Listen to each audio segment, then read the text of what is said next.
memarahi anak tuh ada sebab dan akibatnya.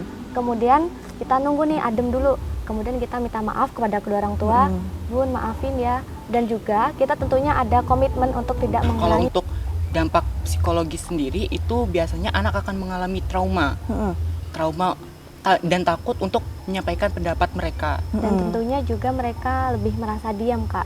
Iya. Takut ketika ingin berbicara juga dia, aduh gimana ya gitu. Oh ya.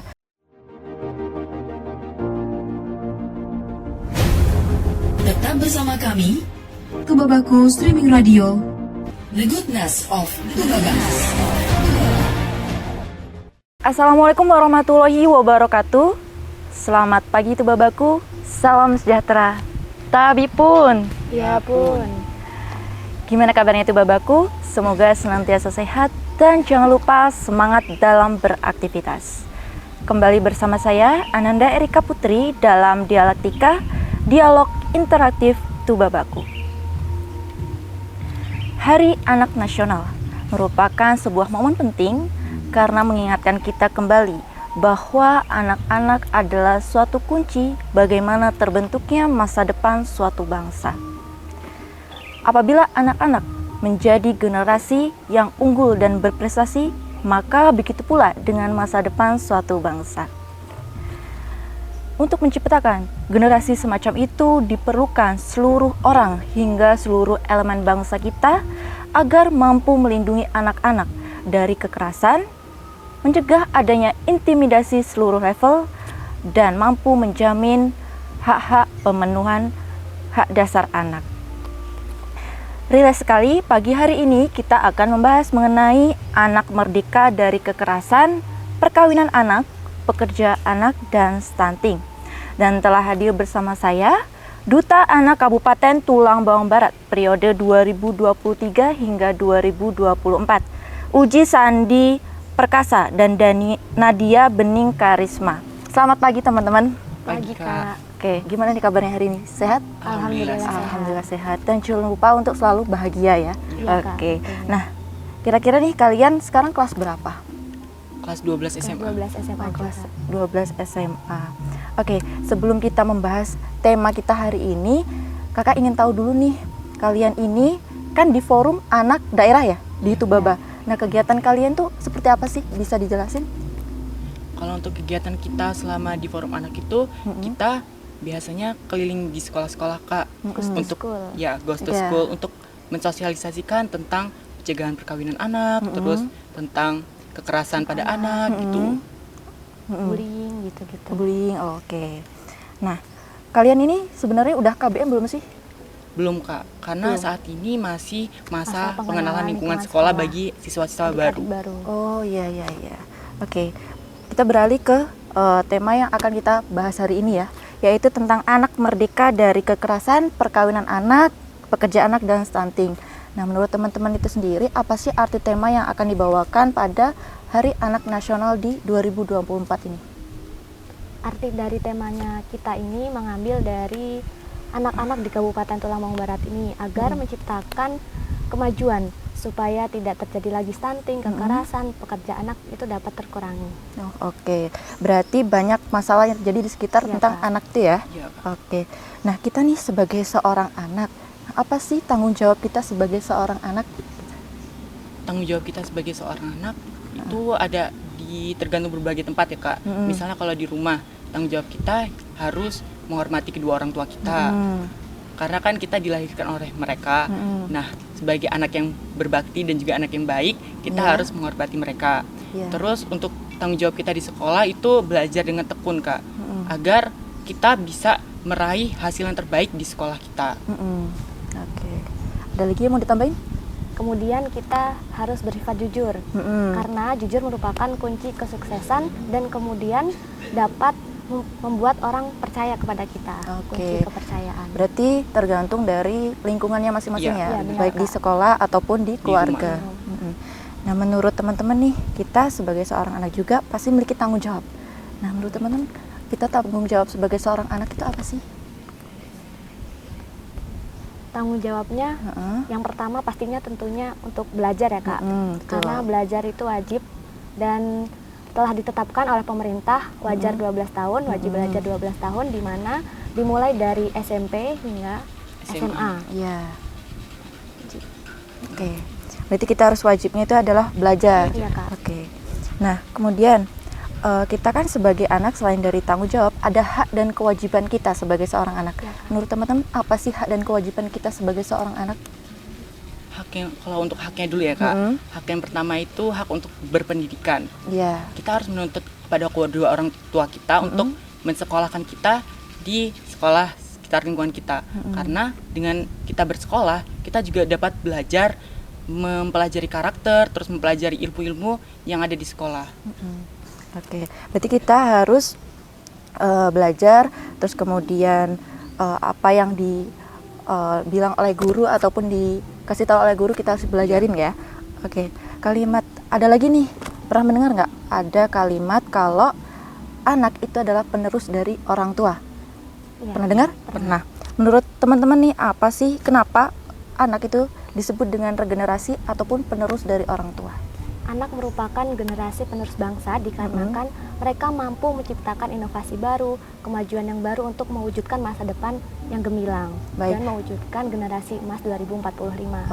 Oke, berarti itu kan tadi untuk bangsa ya. Kalau Iya. untuk orang tua itu gimana menurut teman-teman? Untuk orang tua mewujudkan anak-anaknya supaya dapat menciptakan yang lebih baik lagi masa ke depannya. Berarti kalimat tersebut tuh benar ya berarti ya. Iya. Berarti anaknya itu agar lebih baik dari orang tuanya. Iya. Gitu. Nah, kemudian nih kita sebagai anak-anak, tidak hanya anak-anak ya, kayaknya orang dewasa juga pasti memiliki tujuan ataupun goals, impian. Nah, apa sih yang harus kita lakukan sebagai seorang anak untuk mewujudkan impian kita agar membanggakan atau membahagiakan orang-orang sekitar, contohnya orang tua? Yang pertama pastinya harus belajar dengan sungguh-sungguh ya Kak. Karena kalau kita dari awal sudah niat untuk belajar sungguh-sungguh, insya Allah ke depannya apa yang kita inginkan itu pasti bakal tercapai. Dan juga belajarnya itu kita harus selalu secara konsisten. Jadi tidak hanya minggu ini belajar tapi minggu depannya nggak belajar gitu, nggak boleh. Oh, iya. Nah, harus belajarnya secara konsisten Terus menerus ya. Jangan sekarang belajar besok enggak kayak Iya, gitu ya. benar. Oke. Nah, beralih ke tema yang akan kita bawakan yaitu tentang anak merdeka dari kekerasan.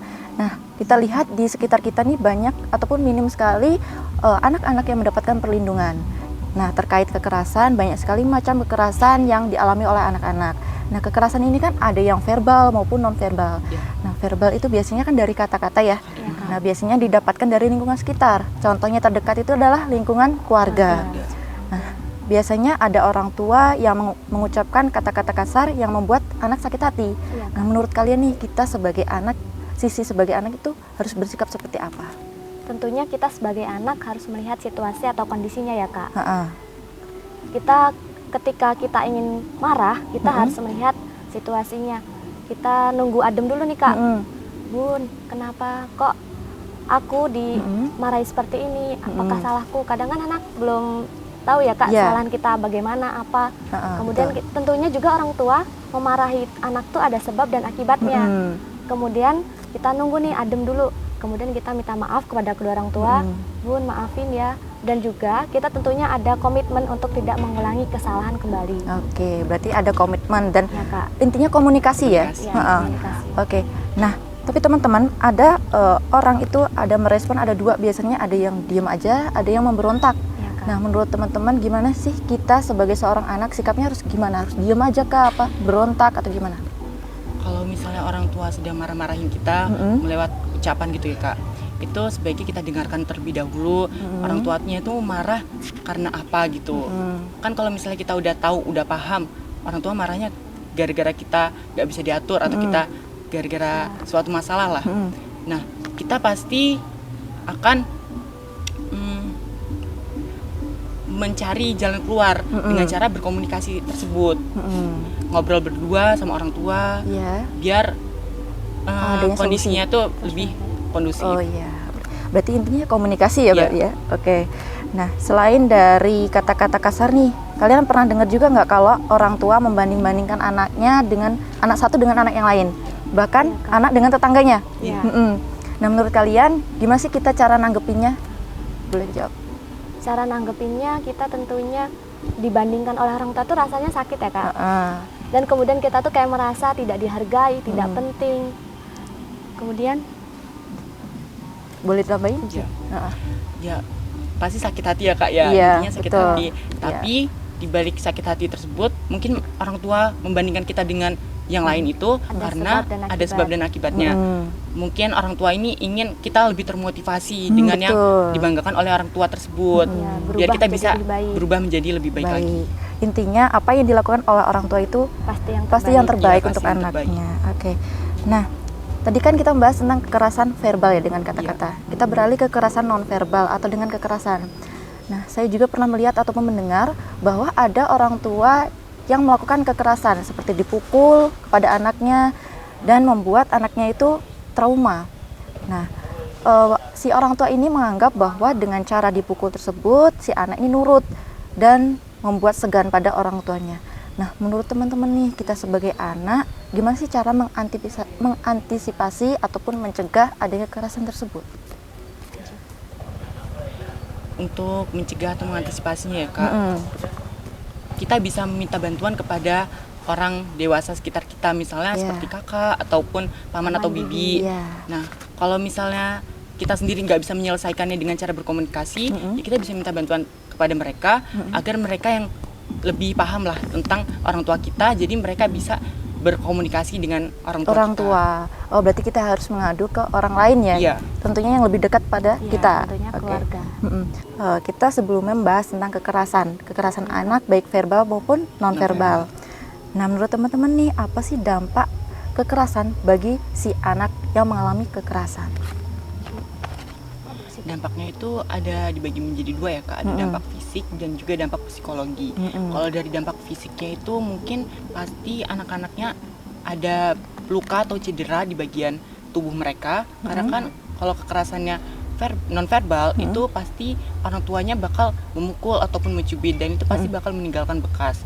Nah, kalau untuk dampak psikologis sendiri itu biasanya anak akan mengalami trauma dan takut untuk menyampaikan pendapat mereka. Dan tentunya juga mereka lebih merasa diam Kak. Iya. Takut ketika ingin berbicara juga dia, aduh gimana ya gitu. Oh ya, berarti anak-anak ini akan merasa mentalnya terganggu ya, Iya. berarti. Nah, kita pernah mendengar juga. Nah, kita nih sebagai gen apa sih? Gen Z ya? Gen Z. Iya. Oke. Nah, Gen Z ini banyak terdengar di media sosial, contohnya itu TikTok, yang mengutarakan bahwa mental mereka ini sering terganggu loh gitu. Dikit-dikit mengeluh tentang mentalnya, keadaan mentalnya. Nah, menurut teman-teman nih, apa sih arti dari mental health menurut teman-teman dan seberapa penting mental health bagi Gen Z? Menurut kita mental health yaitu kesehatan mental merupakan suatu kondisi kesejahteraan yang ada pada diri kita. Bagaimana kita itu dapat mengatasi berbagai masalah dan tentunya kita juga lebih produktif dalam bekerja. Kalau menurut saya mental health itu sangat penting Iya. karena orang yang memiliki mental health yang sehat itu pasti dapat mengelola stresnya dengan baik, dapat mengelola pekerjaannya dengan baik, serta dapat mengatur waktunya. Tetapi kalau orang yang mental health-nya sudah rusak atau tidak sehat, itu pasti mereka akan sulit untuk berinteraksi dengan yang lain, dengan orang lain, ataupun mereka sulit untuk mengungkapkan pendapat apa yang ingin mereka sampaikan. Iya. Oke, berarti keadaan mental ini tergantung dari diri kita sendiri ya, harus mengontrol dari pikiran maupun hati kita. Nah, kemudian nih kita beralih ke pekerja anak ya, tentang pekerja anak. Nah, kalian pernah mendengar nggak sih kalau di Tulang Bawang Barat ini masih ada anak yang dipekerjakan oleh orang tua? Masih ada atau enggak ya di Tuwaba ini menurut Kalau kalian? untuk anak yang dipekerjakan oleh orang tuanya itu, alhamdulillahnya belum ada Kak, belum pernah mendengar kita. Jangan sampai ya malahan Iya, ya. jangan sampai. Oke, nah menurut kalian jika kalaupun ada gitu, nah menurut kalian gimana pandangan kalian menurut kalian itu masalah tersebut? Pandangan dari pekerja anak ini tentunya tidak baik ya Kak, karena akan membuat anak ini merasa dia butuh uang, jadi dia terpaksa untuk melakukan pekerja anak itu. Oh iya, berarti mereka tuh terpaksa ya? Ya, ada faktornya juga Iya. pastinya. Nah, tapi ada juga seorang anak yang keinginannya sendiri, kemauannya sendiri untuk bekerja. Tapi dampaknya dia menyampingkan sekolahnya atau pendidikannya sampai dia tidak melanjutkan pendidikannya. ya kan? Nah, ada juga yang dipaksa oleh keadaan, oleh orang tua juga. Nah, kita nih sebagai teman, jika ada kerabat ataupun teman kita yang ada masalah seperti itu, kita harus melarang, memberi saran, atau membantu, atau bagaimana? Untuk melihat kondisi tersebut ya Kak, kita pasti sebagai teman ataupun saudaranya, kita pasti akan merasa prihatin, merasa sedih karena anak tersebut rela bekerja dan merelakan sekolahnya, pendidikannya. Nah, Bahkan, untuk Ya. karena pendidikan juga penting ya Kak, karena kunci kesuksesan di masa depan. Jika kita tidak sekolah, tentunya kita juga susah untuk mencari peluang pekerjaan yang lebih baik, yang lebih pantas untuk diri kita. Oke, berarti kita melihat seperti itu, kita harus memberikan saran ataupun bantuan Ya, Kak. kepada teman ataupun kerabat kita yang dijadikan pekerja anak. Oke, tidak terasa kita sudah di penghujung waktu nih teman-teman. Nah, dari teman-teman sendiri, apakah ada closing statement berupa pesan ataupun kesan untuk masyarakat Tubaba, khususnya untuk anak-anak Tubaba? Tentunya kami dari Forum Anak Daerah Kabupaten Tulang Bawang Barat berharap semoga kedepannya anak-anak semua di Kabupaten Tulang Bawang Barat terhindar dari segala bentuk kekerasan terhadap perempuan dan anak. Kak. Oke, berarti untuk anak-anak Tubaba, jika mengalami adanya kekerasan, itu segera melaporkan ke pihak yang berwajib. Oke, baik. Terima kasih teman-teman yang sudah disempatkan hadir dan mengobrol pada Tubabaku hingga sampai ngasih ilmu loh, tips-tipsnya loh. Dan semoga kita dapat berbincang kembali di lain waktu ya. Oke. Apa? Jargon. ada jargonnya. Oh, oke, boleh. Forum Anak Daerah Kabupaten Tulang Bawang Barat. Aksi, reaksi, prestasi. Yeay. Baik. Oke, Tubabaku, sampai di sini dulu. Saya Ananda Erika Putri dengan tim yang bertugas pamit undur diri, dan untuk Tubabaku terima kasih sudah menyaksikan konten-konten hingga hari ini. Tubabaku, the goodness of Tubaba. Wassalamualaikum warahmatullahi wabarakatuh.